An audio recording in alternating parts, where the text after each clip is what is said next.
Okay, so my presentation's called Responsible AI is Participatory, ?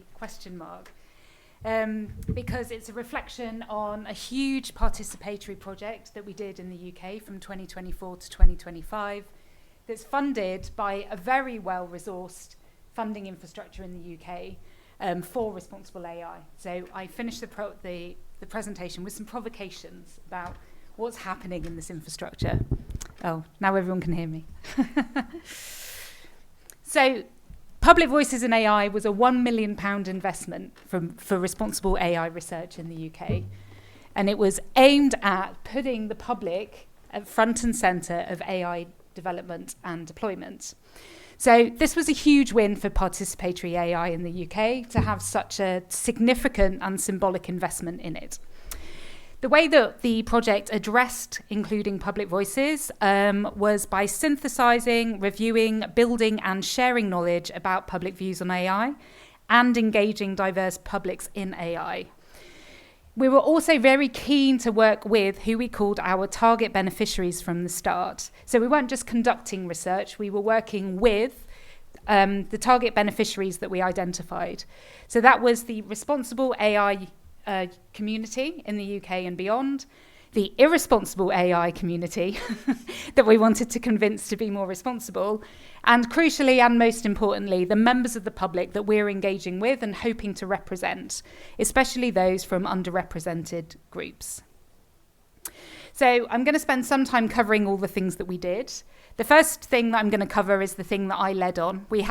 It was a really big project, so there was an awful lot of work packages, and it's not possible to describe everything we did in 15 minutes. So I'm attempting to summarize it. I conducted a review of evidence that looked at all of the existing evidence that we knew out there that claimed to have included the public in AI decision making. So that was 350 pieces of evidence from all over the world. And what we ended up with was the conclusion that even when the public are included, which isn't very often, they're not included very well.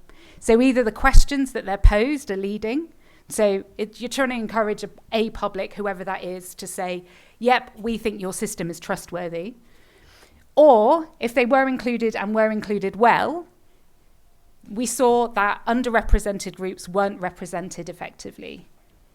So that's the finding from the evidence review. In response to that, obviously our evidence that we produced was far better, including the survey led by my colleagues here from ADA.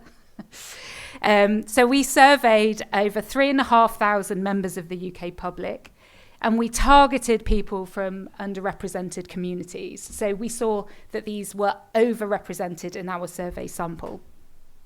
We also spoke to 4,000 AI researchers, self-defined, and the point of doing that was to see what the difference was between supposed AI experts and supposed members of the public when it came to perceptions of AI.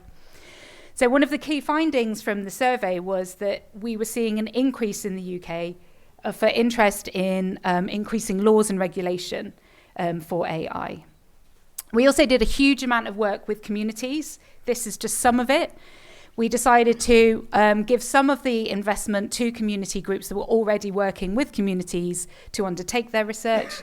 And Ada Lovelace also worked with some community groups on a project called Making Good that I thought Ellie had talked about here, but hasn't. And we produced an awful lot of resources. There's about 15 different resources that help different kinds of stakeholder groups interact with the public, think about frameworks for interacting with the public. And so they're all available on the Public Voices in AI page. So what are the impacts that we created? And I'm going to talk through some of the pathways to impact and the changes that we feel that we actually made. So we spent some time on the media reflecting what we learned from the project. So the survey in particular got a lot of media attention on the BBC. Here we can see in the bottom right 2 members of the People's Panel in AI who advised us all the way through the project. So they shaped not only the research that we were undertaking, but they also shaped the way that we were intervening with these target beneficiaries and shaped the outputs they were making. In fact, they told me what to do, if I'm honest. And then we gave evidence in Parliament. And when I say we, again, I don't just mean the researchers on the project, I mean the community groups and the representatives from the People's Panel in AI all came and gave evidence to the UK Parliament about their perceptions and their experiences whilst on the project. And we have quite a number of nice direct quotes, which is what you want, from people in government, alluding to the importance of the research and the inclusion of participants.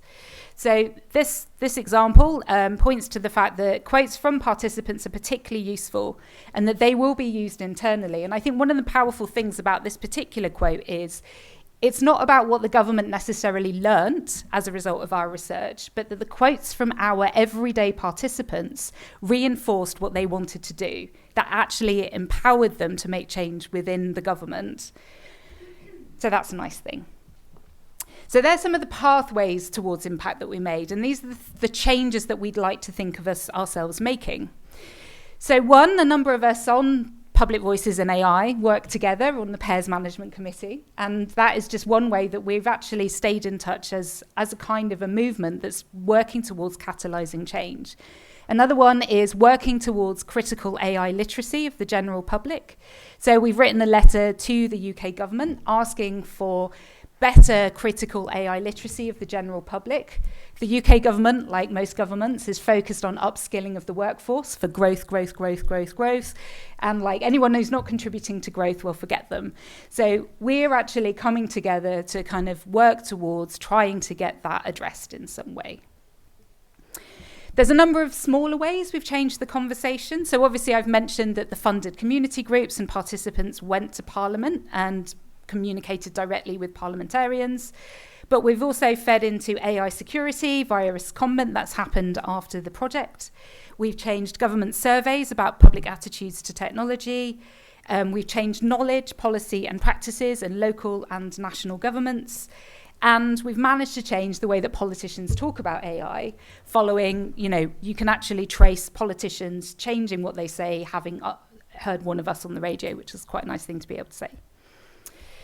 And we'd like to think that we empowered and enabled the citizens and the publics who were included. Now, this is obviously a contentious thing to claim, and there's a load of stuff that we can unpack there. But, the marginalised citizens and our participants gained confidence and a means to express their voices. There's a number of other collective actions that have taken place after the project that aren't from the project researchers directly. So in Edinburgh, one of the community groups was a group of migrant riders in Edinburgh called the Workers' Observatory, and they've come together as a collective to keep fighting for rights in the area. The People's Panel in AI keep talking on the media and have been in UK national conferences on AI, the BBC, podcasts, they're everywhere.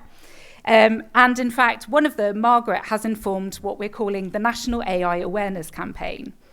So this is what I've been working on for the last 6 months, thanks Margaret, which is a national AI awareness campaign that was devised by the people, which is the People's Panel, with the people, because we've gone on to do a series of more participatory works that work with communities with 3 waves of consultations to make sure that the AI awareness campaign that we're running really is something that people want, and that it's for the people, again, to make sure that it's what they want.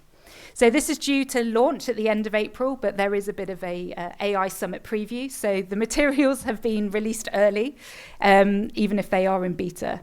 So what's nice about this is that we're already talking to national governments about later launches in different languages in different nations.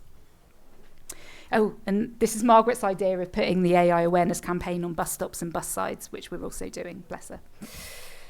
So to conclude and move towards my provocation, Public Voices in AI was a research project that set itself the task of putting people front and centre of AI development, deployment and decision making. At the heart of this research project was impact. Everyone was doing it because we wanted to make change. But the timeline for the project was only a year. So that year had to be committed to delivering incredibly intensive, community-based, good quality research. So the impact work basically had to happen in some other way, and that's something I just want to unpack a little here. So I just want to have a think about who is investing what in these impacts that we make and who is invested in the impacts. So all of the impacts that I've listed weren't funded by the financial investment. They didn't happen within the lifetime of the project. They didn't happen within the research. They happened through the goodwill and the love and the passion of the people on the project. So this means that the investments in impact are personal, they're driven by passion and ethics of care for all of those participants that we've been working with. And they're delivered by a complex system of relational working, of exchange, free exchange of goods and services between people who care about this stuff, and a hell of a lot of emotional labour. So when we think about the value of impact, I just want us to think about like our values in this and where we're being critical of the power systems here. Because the value of the impact and the efforts isn't only to the participants that we have in mind when we're doing it, and it isn't also only to our political mission, which is democracy or like alleviating exclusion or whatever it is that's driving you. The institutions behind these projects are rewarded, the funding bodies, and in my case, my university. These institutions have scant mechanisms to invest money in the impact work, but they want to claim the impact gains. They want to claim the value. So, for example, that AI awareness campaign I've just mentioned has taken 6 months. It has an okay budget, but none of it is for staff time. So everything on it is completely free, apart from the artist time and paying for the advertising. So there is so much value in AI. We know that in its development, its deployment, and its decision-making. But what I want to point out is there's also an awful lot of financial value in responsible AI, and even more value in claims to being responsible with AI through participatory work. So participatory work is adding so much value to a whole bunch of things that are parts of infrastructures that fundamentally many of us really disagree with. So when we think about the value of the impact work that we're doing, we're delivering, I want us to think a little bit about who that's for. Because yes, okay, we all know that participatory work has always been, it's a tale as old as time, basically. The conditions of participatory work involve lots of free labour and are driven by a desire to make change happen. But I think we need to be a little bit more critical sometimes about making the powerful more powerful at the expense of those that we want to empower. You know, how can we ensure that our investments in participatory AI reap the rewards that we want and for who we want? So there we go. What do you all think?